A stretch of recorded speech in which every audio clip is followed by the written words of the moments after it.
Sir, ನಾನು super man ಅಂತ ನೀವೆಲ್ಲ ನೋಡಿದ್ದೀರಲ್ಲ ಸರ್. ನನ್ನ ಫ್ರೆಂಡ್ಸು ಅಮೆರಿಕಾದಲ್ಲಿ ಎಷ್ಟೊಂದು ಜನ ಅವ್ರೆ. ನನ್ನ ಇಂಡಿಯಾದಲ್ಲಿ ಏನ್ ಮಾಡಿದ್ದಾರೆ ಗೊತ್ತಾ ಸರ್?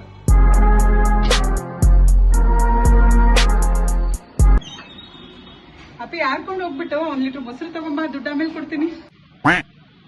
ಸರ್, ಅವ್ರು ಮೊಸರು ತಗೋಬಾ ಕೊಡು ಅಂದ್ರೂ ನಂಗೆ ಬೇಜಾರಾಗಿದೆ ಸರ್.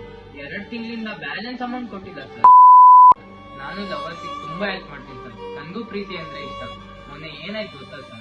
ಪ್ರೇಮಿಗಳಿಗೆ ಸಹಾಯ ಮಾಡಲು ನಿಮ್ಮ ಸೂಪರ್ ಪೆನ್ ಯಾವಾಗಲೂ ಸಿದ್ಧ. ಹೇಳಿ ನಿಮ್ ಪ್ರಾಬ್ಲಮ್ ಏನು? ಸರ್, ನಂಗೆ ತುಂಬಾ ಅರ್ಜೆಂಟ್ ಇದೆ ಸರ್. ನಿಮ್ ಹೆಲ್ಪ್ ಬೇಕೇ ಬೇಕು ಸರ್. ಪ್ಲೀಸ್ ನಮ್ಗೆ ಹೆಲ್ಪ್ ಮಾಡಿ ಸರ್. ಮದ್ವೆ ಮಾಡ್ಲಾ ಇಲ್ಲ ಹಣಕ್ಕಾಗಿ ಏನಾದ್ರು ಬೇಕಾ? ಹೇಳು ಹೇಳು. ಸರ್, ಇವೆಲ್ಲ ಏನು ಬೇಡ ಸರ್. ಮೆಡಿಕಲ್ ಸ್ಟೋರ್ ಹೋಗ್ಬಿಟ್ಟು ಚಾಕ್ಲೇಟ್ ಫ್ಲೇವರ್ದು ಒಂದೇ ಒಂದು ತಂದ್ಕೊಟ್ಬಿಡಿ ಸರ್, ಸಾಕು ಸರ್. ಸರ್, ನಾನು ಯೂತ್ಗೆ ತುಂಬಾ ಪ್ರೋತ್ಸಾಹ ಮಾಡ್ತೀನಿ ಸರ್. ಬುಕ್ಸ್ ಅದು ಇದು ಕೇಳ್ತಾರೆ ಅಂತ ಯಾವಾಗ್ಲೂ ಅವ್ರ ಹತ್ರನೇ ಇರ್ತೀನಿ ಸರ್. ಬಟ್ ಮೊನ್ನೆ ಕಳ್ಳನ ಮಕ್ಳು ಏನ್ ಕೇಳಿದ್ರು ಗೊತ್ತಾ ಸರ್? ಅಲ್ಲ, ನಾನು ನಮ್ಮ ನಾಯಿ ಎಣ್ಣೆ ಹೊಡಿತಾ ಇದ್ದೆ. ಉಪ್ಪಿಕಾಯಿ ಖಾಲಿ ಹೋಗ್ಬಿಟ್ಟಿದೆ. ಒಂಚೂರು ಉಪ್ಪಿಕಾಯಿ ಪ್ಲೀಸ್. 2 rupees, that's all.